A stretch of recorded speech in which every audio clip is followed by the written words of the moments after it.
రాజీనామా చేయాలి. ఈ సొక్కపైన ధర్నా చౌక్ బహిష్కరించింది ఎవరు? 10 ఏళ్ళు ధర్నా చౌక్ ధర్నా పెట్టలేదు.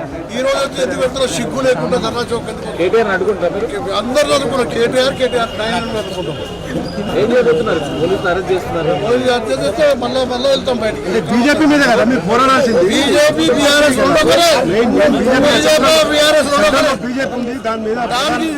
నిన్న మొన్న నోరు ఇప్పలేడు కదా.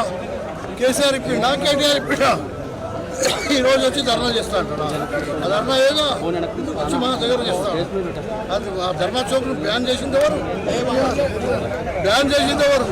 ఎంతో మంది పిల్లలు చచ్చిపోతారు. ఈరోజు మా ప్రియతమ నాయకుడు రాహుల్ గాంధీ గారు, సోనియా గాంధీ గారు, ప్రియాంక గాంధీ గారిని నానా ఇబ్బందులు అరెస్ట్ చేసి 2 రోజుల నుంచి పార్లమెంట్లో అతలం